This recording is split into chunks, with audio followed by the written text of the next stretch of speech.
ശ്രീ ജയേന്ദ്രൻ, ശബരിമലയിലെ ഭരണപരമായ കാര്യങ്ങളിൽ അന്തിമ വാക്ക് തിരുവിതാംകൂർ ദേവസ്വം ബോർഡിൻ്റേതാണ്. സർക്കാരിന് ശബരിമലയിൽ കാര്യമില്ല എന്ന് മുഖ്യമന്ത്രി മന്ത്രിമാരും ആവർത്തിച്ച് പറഞ്ഞിട്ടുണ്ട്. ഏറ്റവും ഒടുവിൽ പമ്പയിലെ ആളില്ലാ സംഗമം, ആഗോള ആളില്ലാ സംഗമം നടത്തിയപ്പോഴും ആ ഒരു നിലപാടായിരുന്നു സർക്കാരിൻ്റേത്. അപ്പോൾ തിരുവിതാംകൂർ ദേവസ്വം ബോർഡ് പ്രസിഡന്റ് ഇന്ന് മാധ്യമങ്ങളോട് പറഞ്ഞത് ദേവസ്വം ബോർഡ് നേരത്തെ എടുത്ത തീരുമാനവും യുവതീ പ്രവേശനം വേണ്ട എന്നായിരുന്നു. പക്ഷേ സർക്കാർ കോടതിയിൽ കൊടുത്ത സത്യവാങ്മൂലത്തിൽ യുവതീ പ്രവേശമാവാം എന്നാണ് പറഞ്ഞത്. നോക്കൂ, എൻ്റെ കയ്യിൽ 2007 november 13 joint secretary to government S Komalan കൊടുത്ത എഫിഡവിറ്റ് ഉണ്ട്. ആ എഫിഡവിറ്റ് കൃത്യമായിട്ട് പറയുന്നുണ്ട്, the state is duty bound to protect the fundamental right of the citizens irrespective of caste, creed, race, sex and religion. It has to provide gender equality and protect the right to freedom of religion. All persons are equally entitled to freedom of conscience, and the Constitution gives right to worship to everyone equally. Hence, it is not fair to deny a section of women from entering Shabarimala temple and make worship. Those who are physically able to come to Shabarimala are to be permitted to visit the temple and make worship. അത് പറയുന്നു. മറ്റൊരു കാര്യം വളരെ അടിവരയിട്ട് പറയുന്നുണ്ട്, അതായത് the government is of the opinion that nobody should be prohibited from their right to worship, but considering the fact that the matter of entry to Sabarimala is a practice followed for so many years and connected with the belief and values accepted by the people, and since there is a binding High Court judgment in this regard, government felt that this honorable court may be requested to appoint an appropriate commission consisting of eminent scholars with authentic knowledge in Hinduism and reputed and uncorrupt social reformers to submit suggestions, views on the issue whether it is open to all women irrespective of their age to enter the temple and make worship. പിന്നെയും പല കാരണങ്ങളും നിരത്തിയിട്ടുണ്ട്. അതായത് ഇത് ബുദ്ധമതത്തിൻ്റെ ക്ഷേത്രമാണ് എന്ന് പറയുന്നുണ്ട്. മാത്രമല്ല, മറ്റ് ശാസ്താവിൻ്റെ മറ്റ് അമ്പലങ്ങളിലൊക്കെ എല്ലാ വിഭാഗത്തിൽപ്പെട്ട സ്ത്രീകളും പ്രവേശിക്കുന്നുണ്ട്. പിന്നെ അമ്മ മഹാറാണി 50 വയസ്സ് ആകുന്നതിന് മുമ്പ് ശബരിമല സന്ദർശിച്ചിട്ടുണ്ട്. കുറേ കാരണങ്ങൾ അക്കമിട്ട് നിരത്തിയിട്ടുണ്ട്. അപ്പോൾ യുവതീ പ്രവേശനം വേണം എന്നൊരു നിലപാട് തന്നെയാണ് ഈ പറഞ്ഞതുപോലെ 2007 കൊടുത്ത എഫിഡവിറ്റിൽ പറഞ്ഞത്. നോക്കൂ, നേരത്തെ തന്നെ ഒരു എഫിഡവിറ്റ് കൊടുത്തു. ആ എഫിഡവിറ്റ് കൊടുത്തതിൻ്റെ സർക്കാർ കൊടുത്ത എഫിഡവിറ്റാണ് ഞാൻ പറയുന്നത്. ദേവസ്വം ബോർഡ് എന്ത് എഫിഡവിറ്റാണ്, സത്യവാങ്മൂലമാണ് കൊടുത്തതെന്ന് എനിക്കറിയില്ല. പക്ഷേ സർക്കാർ കൊടുത്ത ഈ സത്യവാങ്മൂലത്തിൻ്റെ അടിസ്ഥാനത്തിലാണ് യുവതീ പ്രവേശനമാവാം എന്ന തീരുമാനം സുപ്രീം കോടതിയുടെ ഭാഗത്തു നിന്ന് ഉണ്ടായത്. അപ്പോൾ ഈ സത്യവാങ്മൂലം ഇനിയിപ്പോൾ മാറ്റിക്കൊടുക്കുന്നു. മാർച്ച് 14 മുമ്പ് സർക്കാരിൻ്റെ തീരുമാനം അറിയിക്കണം. അപ്പോൾ പുതിയൊരു സത്യവാങ്മൂലം എന്ന് പറയുമ്പോൾ അതിൻ്റെ സാങ്കത്യം എന്താവും? അങ്ങനെ മാറ്റി കൊടുക്കാൻ പറ്റുന്നതാണോ ഈ സത്യവാങ്മൂലം? ഒരു വിഷയത്തിൽ ഒരു നിലപാടല്ലേ വേണ്ടത്? ഇപ്പോൾ നവോത്ഥാനത്തിൻ്റെ ആണിക്കല്ലാണ് ഈ പരിവർത്തനം, ഈ ട്രാൻസ്ഫോർമേഷൻ എന്നൊക്കെയാണല്ലോ പറയുന്നത്. മതിലും കെട്ടിയിട്ടുണ്ട്, 50 കോടി രൂപ ചിലവാക്കി മതിലും കെട്ടിയിട്ടുണ്ട്. ഇനിയിപ്പോൾ ഈ തീരുമാനം എടുത്ത സർക്കാർ ഇനി എന്തു പറയും? പുതിയ എഫിഡവിറ്റിൽ എന്ത് പറയും? അത് സുപ്രീം കോടതി പരിഗണിക്കുമോ? സുപ്രീം കോടതി നിലനിൽക്കുമോ? അങ്ങനെ നിരവധി ചോദ്യങ്ങൾ അവശേഷിക്കുകയല്ലേ ശ്രീ ജയചന്ദ്രൻ? ശ്രീ ആനന്ദ് നമ്പ്യാർ, താങ്കൾ ഇപ്പോൾ ഇവിടെ വായിച്ച 2007 ചീഫ് സെക്രട്ടറിക്ക് വേണ്ടി, ഗവൺമെൻറ്റിന് വേണ്ടി അന്നത്തെ ജോയിൻറ്റ് സെക്രട്ടറി കോമളൻ കൊടുത്തിട്ടുള്ള അഫിഡവിറ്റ് ഉണ്ടല്ലോ, അത് തന്നെയാണ് നിലവിൽ ഇപ്പോഴും നിലനിൽക്കുന്ന. അത് സർക്കാരിൻ്റെ അഭിപ്രായമാണ്. അത് പിന്നെ അതിൻ്റെ അകത്തൊരു ഡിസ്ക്രിമിനേഷൻ പാടില്ല. താങ്കളത് വായിച്ചല്ലോ, ഡിസ്ക്രിമിനേഷൻ പാടില്ല ആരോടും, അത് പറയുന്നുണ്ട്. പക്ഷെ തുടർന്ന് അടുത്ത പാരഗ്രാഫും താങ്കൾ വായിച്ചത് പറയുന്നുണ്ട്, വ്യക്തമായി പറയുന്നുണ്ടല്ലോ, പ്രാക്ടീസ് എന്താണോ അത് നിലനിന്ന് പോകണം എന്ന് വാദിക്കുന്നവരുണ്ട്, ആ താല്പര്യവുമുണ്ട്. അപ്പോൾ അത് അത്ര ഒരു നിലപാടെടുക്കേണ്ട ഘട്ടം വരികയാണെങ്കിൽ ആത്മീയ നേതാക്കളുമായിട്ടും പിന്നെ കറപ്റ്റഡ് അല്ലാത്ത സാമൂഹ്യ പരിഷ്കർത്താക്കൾ അവരുമൊക്കെ ആയിട്ട് ആലോചിച്ചിട്ട് ഒരു നിലപാട് സ്വീകരിക്കണം എന്നതാണ് ഗവൺമെൻറ്റിൻ്റെ അഭിപ്രായം. ഇതാണ് ആ അഫിഡവിറ്റിൽ നിർദ്ദേശിച്ചിട്ടുള്ളത്. അതിനപ്പുറത്തേക്ക് വേറൊരു അഫിഡവിറ്റ് ഗവൺമെൻറ് കൊടുത്തിട്ടില്ല. ഇനിയൊരു പുതിയ അഫിഡവിറ്റ് കൊടുക്കേണ്ട കാര്യം വരുന്നില്ല. അത് പിന്നെ നിലനിൽക്കുന്ന അഫിഡവിറ്റാണ്. ഇപ്പോൾ ജയ്ദീപ് ഗുപ്തയും നമ്മുടെ സ്റ്റാൻഡിംഗ് കൗൺസിലും പറയാൻ പോകുന്നത് അതുതന്നെയാണ്. ഗവൺമെൻറ് അഫിഡവിറ്റ് 2007 തന്നെ നിലനിൽക്കുന്നതാണ്. അതിനപ്പുറത്തേക്ക് പുതിയ തീരുമാനം എടുത്തിട്ടില്ല. പക്ഷേ ദേവസ്വം ബോർഡുകൾ കാലാകാലങ്ങളിൽ അവരുടെ അഭിപ്രായങ്ങൾ പറഞ്ഞിട്ടുണ്ടാവാം, അതുണ്ട്, നമുക്കറിയാം. പക്ഷേ ഗവൺമെൻറ് അഭിപ്രായം പറയുമ്പോൾ ഇതാണ് 2007 അഭിപ്രായം തന്നെയാണ് ഗവൺമെൻറ്റിനുള്ളത്.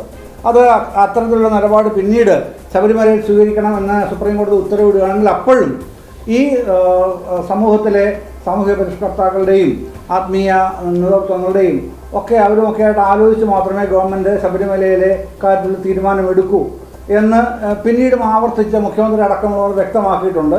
അതിൽ നിന്ന് ഇനിയും മാറുന്ന പ്രശ്നമേ ഇല്ല, അത് തന്നെയാണ്. പക്ഷേ ഇതിൻ്റെ അകത്തൊരു യൂട്ടേൺ അടിക്കുന്ന പ്രശ്നമില്ല, തെരഞ്ഞെടുപ്പ് മുമ്പിൽ കണ്ടുകൊണ്ടുള്ള ഒരു നീക്കം അല്ലെങ്കിൽ നടപടി എന്നുള്ള പ്രശ്നവുമില്ല. കാരണം കേരളത്തിലെ തെരഞ്ഞെടുപ്പ് സുപ്രീം കോടതിയുടെ മുമ്പിലുള്ള പരിഗണനാ വിഷയമേ അല്ലല്ലോ, ഒരു കാലത്തും ആയിട്ടില്ല, ഇപ്പോഴാവുകയുമില്ല. കോടതിയുടെ മെറിറ്റിലാണ് കേസുകൾ എടുക്കുന്നത്, തീരുമാനങ്ങളിലേക്ക് പോകുന്നു, നടപ്പിലാക്കുന്നു, ഒക്കെ അങ്ങനെയാണല്ലോ നിർദ്ദേശങ്ങൾ തരുന്നത്. അപ്പോൾ അതിൻ്റെ ഭാഗമായിട്ട് വന്നിട്ടുള്ളതാണല്ലോ ഇപ്പോഴത്തെ ഈ നിലപാട് സർക്കാരിന് എന്താണ് എടുക്കാൻ പോകുന്നത്, പുതിയ അഫിഡവിറ്റ് കൊടുക്കുമോ എന്ന് ചോദിക്കുമ്പോൾ പുതിയ അഫിഡവിറ്റിൻ്റെ കാര്യം വരുന്നില്ല, ഒന്നാമത്തെ കാര്യം. രണ്ടാമത്തെ കാര്യം, ദേവസ്വം ബോർഡിൻ്റെ നിലപാട് എന്താണെന്നുള്ളത് ഇന്ന് ഖണ്ഡിതമായ തീരുമാനമാണ്. പാരമ്പര്യമായി തുറന്നു വന്നിരുന്ന ആചാരങ്ങൾ എന്താണോ അത് നടപ്പാക്കണം എന്നുള്ളതാണ് ദേവസ്വം ബോർഡിൻ്റെ തീരുമാനം. ആ തീരുമാനം അറിയിക്കും. അപ്പോൾ ഇതെല്ലാം കൂടെ ചേർത്ത് വെച്ചുകൊണ്ടാണല്ലോ ശ്രീ അനിൽ നമ്പ്യാർ ഈ പുനഃപരിശോധനാ ഹർജികൾ പരിഗണിക്കണമോ വേണ്ടയോ എന്ന് തീരുമാനിക്കാൻ പോകുന്നത് സുപ്രീം കോടതി. അപ്പോൾ ഈ 60ഓളം ഹർജികൾ പുനഃപരിശോധന ആവശ്യപ്പെട്ടുകൊണ്ടുള്ളതുണ്ട്. മറ്റ് സർക്കാരിൻ്റെയുള്ള നിലപാടുകൾ വേറെയുണ്ട്, ദേവസ്വം ബോർഡ് നിലപാടുകൾ വേറെയുണ്ട്. പിന്നെ അടിസ്ഥാനപരം 2006 ഹർജി കൊടുത്തവരുടെ നിലപാട് അതും ചോദിക്കണമല്ലോ, അതും അറിയണമല്ലോ, അതും ചോദിച്ചിട്ടുണ്ട്. അപ്പോൾ അവരും അവരുടെ നിലപാട് വ്യക്തമാക്കണം. ആ തരത്തിലാണ് കാര്യങ്ങൾ നിൽക്കുന്നത് എന്നുള്ളതിനപ്പുറം ദേവസ്വം ബോർഡിൻ്റെ നിലപാട് എന്താണെന്നുള്ളത് ഇന്ന് Devaswom board president Shri K Jayakumar പറഞ്ഞു കഴിഞ്ഞിട്ടുണ്ട്. താങ്കളും അത് പറയുകയും ചെയ്തതാണ്. അതിൻ്റെ അകത്ത് ഈ എന്താണ് ഗവൺമെൻറ് നിലപാടെന്ന് മനസ്സിലാക്കിക്കൊണ്ടാണല്ലോ അത് തന്നെ വ്യക്തമായി പറഞ്ഞിട്ട് NSS general secretary Shri G Sukumaranath ഒന്നിലേറെ തവണ പറഞ്ഞിട്ടുണ്ട്. 2018 ആ വിധിയുണ്ടായി, ശബരിമലയിൽ പ്രശ്നങ്ങളുണ്ടായി, അതിനുശേഷം ആ വിധി നിലനിൽക്കുകയാണല്ലോ. സുപ്രീം കോടതി മറിച്ചൊരു ഉത്തരവ് പുറപ്പെടുവിക്കുന്നത് വരെയും അത് നിലനിൽക്കുകയാണ്. പക്ഷേ കേരള ഗവൺമെന്റ് ഒരു കാര്യം ചൂണ്ടിക്കാണിക്കട്ടെ.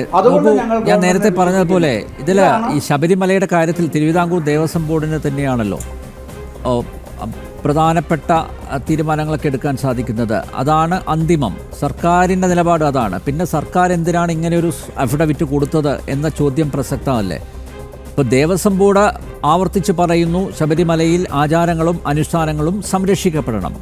പക്ഷേ സർക്കാർ പറയുന്നു ഇവിടെ എല്ലാവർക്കും പ്രവേശിക്കാനുള്ള സ്വാതന്ത്ര്യം ഉണ്ട്, ഏത് വിഭാഗത്തിൽപ്പെട്ട സ്ത്രീകൾക്കും പ്രവേശിക്കാനുള്ള സ്വാതന്ത്ര്യമുണ്ട് എന്ന് പറയുന്നു. അങ്ങനെയാണ് അത് ഭരണഘടന പ്രദാനം ചെയ്യുന്ന ആ ഒരു മൗലികാവകാശമാണ്. അതൊക്കെയാണല്ലോ ചൂണ്ടിക്കാണിക്കുന്നത്. ഞാൻ നേരത്തെ കുറച്ച് കാര്യങ്ങൾ പറഞ്ഞു ഈ എഫിഡവിറ്റിൽ ഉള്ളത്. മാത്രമല്ല ഇതിൽ നമ്മുടെ KL മോഹനവർമ്മ എഴുത്തുകാരനെയൊക്കെ കൂട്ടുപിടിച്ച് പറയുന്നുണ്ട്, അദ്ദേഹത്തെ കോട്ട് ചെയ്തിട്ടൊക്കെ പറയുന്നുണ്ട്. അതായത് പണ്ട് ഇതൊരു കാനന ക്ഷേത്രമായിരുന്നു, അപ്പോൾ സ്ത്രീകൾക്ക് ആ കാനന ക്ഷേത്രത്തിൽ എത്തിപ്പെടാനുള്ള ബുദ്ധിമുട്ടുണ്ട്, അതുകൊണ്ട് ആ വരണ്ട എന്ന് പറഞ്ഞാൽ അങ്ങനെ ഒരു തീരുമാനം എടുത്തതാണ് എന്നാണ് പറഞ്ഞു വെക്കുന്നത്.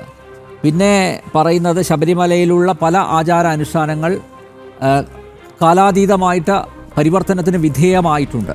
അപ്പോൾ എന്തുകൊണ്ട് ഇത് മാറ്റത്തിന് വിധേയമാക്കിക്കൂടെ? വളരെ സ്ട്രോങ് ആയിട്ടുള്ള കണ്ടൻഷൻസാണ്, സ്ട്രോങ് ആയിട്ടുള്ള ആർഗ്യുമെൻസാണ് ഈ എഫിഡവിറ്റിലുള്ളത്. ഇപ്പോൾ തത്വത്തിൽ യുവതീ പ്രവേശമാവാം എന്ന നിലപാട് സർക്കാർ ഉറച്ചു നിൽക്കുന്നു. ആ നിലപാടുമായി തന്നെ സർക്കാർ മുന്നോട്ട് പോകുമെന്നാണ് പറയുന്നത്. അപ്പോൾ ദേവസ്വം ബോർഡിന് ഈ വിഷയത്തിൽ അവർക്ക് സ്വതന്ത്രമായിട്ടുള്ള അഭിപ്രായം, സുചിന്തിതമായിട്ടുള്ള അഭിപ്രായം പറയാൻ സ്പേസ് ഇല്ല എന്നാണോ മനസ്സിലാക്കേണ്ടത്?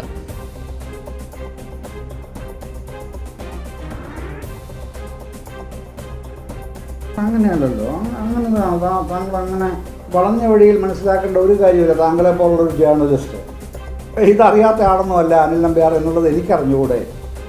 പിന്നെ ഇക്കാര്യത്തിൽ എന്താണ് ദേവസ്വം വകുപ്പിനുള്ള അധികാരം?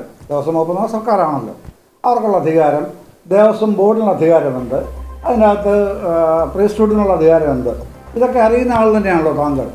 അപ്പോൾ അത് ഇതിൻ്റെ ആ തൊട്ട പ്രശ്നമേ ഉള്ളൂ. പിന്നെ ഈ ദേവസ്വം വകുപ്പിന് general administration and law and order ഇതേ അവർക്ക് പറഞ്ഞിട്ടുള്ളന്നേ.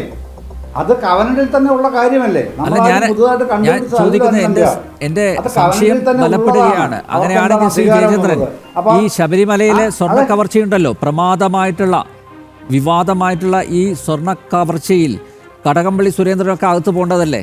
അദ്ദേഹം പ്രതിസ്ഥാനത്ത് നിൽക്കേണ്ട, ഇപ്പം നിൽക്കുന്നുണ്ട്, പക്ഷേ അദ്ദേഹത്തിനെതിരെ നടപടി സ്വീകരിക്കേണ്ടതല്ലേ? താങ്കൾ പറയുന്ന വാദം മുഖവിലക്കെടുക്കുകയാണെങ്കിൽ സർക്കാരിന് ശബരിമലയുടെ കാര്യത്തിൽ തീരുമാനമെടുക്കാനുള്ള സ്വാതന്ത്ര്യമുണ്ട്, അവകാശമുണ്ട് എന്ന് താങ്കൾ പറഞ്ഞു വെക്കുമ്പോൾ ഈ കവർച്ചയ്ക്കൊക്കെ കൂട്ടുന്ന ആളും അകത്ത് പോകേണ്ടതല്ലേ? മന്ത്രിക്ക് പ്രത്യേക റോളില്ലേ? നേരത്തെ വാദിച്ചുകൊണ്ടിരുന്നത് അങ്ങനെയല്ല. ദേവസ്വം മന്ത്രിക്ക് അങ്ങനെ ഒരു പൊസിഷൻ മാത്രമാണ്, അതൊരു ഓർണമെന്റൽ പൊസിഷൻ മാത്രമാണ്. ഭരണപരമായിട്ടുള്ള തീരുമാനങ്ങൾ എടുക്കുന്നത് ദേവസ്വം ബോർഡ് ആണ് എന്ന് പറഞ്ഞവർക്കിപ്പോ മാറ്റി പറയേണ്ടി വരുന്നില്ലേ?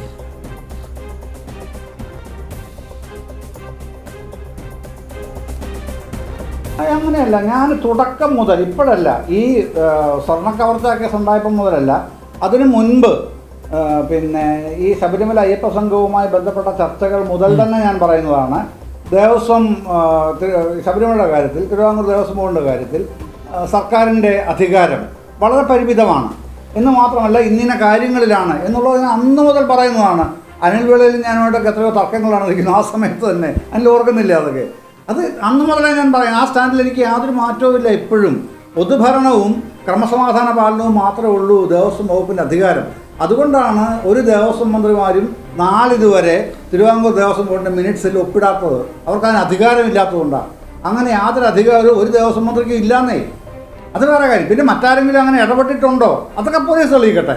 അത് കടകംപള്ളി സുരേന്ദ്രനാണെങ്കിലും വി എൻ വാസവനാണെങ്കിലും അങ്ങനെ ചെയ്തിട്ടുണ്ടോ, അതിന് മുമ്പുള്ള ആരെങ്കിലും ചെയ്തിട്ടുണ്ടോ, കെ സി വേണുഗോപാൽ മുതൽ ഇങ്ങോട്ടുള്ളവർ ചെയ്തിട്ടുണ്ടോ എന്നൊക്കെയുള്ളത് പോലീസ് തെളിയിക്കട്ടെ.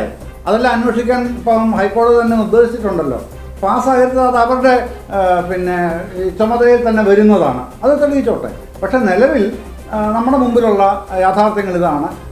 ദേവസ്വം ബോർഡിന് പിന്നെ ദൈനംദിന ഭരണനിർവഹണം ദേവസ്വം ബോർഡിനും പൂജാതി കാര്യങ്ങൾക്കുള്ള ആചാരപരമായ കാര്യങ്ങൾ, റിച്വലിസ്റ്റിക് ആയിട്ടുള്ള മുഴുവൻ കാര്യങ്ങളും ചെയ്യേണ്ടത് ചീഫ് പ്രീസ്റ്റായിട്ടുള്ള തന്ത്രിയും അദ്ദേഹത്തിൻ്റെ താഴെയുള്ള മേൽശാന്തിയും പരിവാരങ്ങളും ഒക്കെ ചേർന്ന വിഭാഗവുമാണ്. അത് അങ്ങനെ മൂന്നും ഇൻടാക്റ്റായിട്ട് നിൽക്കുകയാണെന്നും പറയാൻ കഴിയില്ല. അത് വേറെ കാര്യം, അത് നമുക്കെല്ലാവർക്കും അറിയുന്ന കാര്യമാണ്.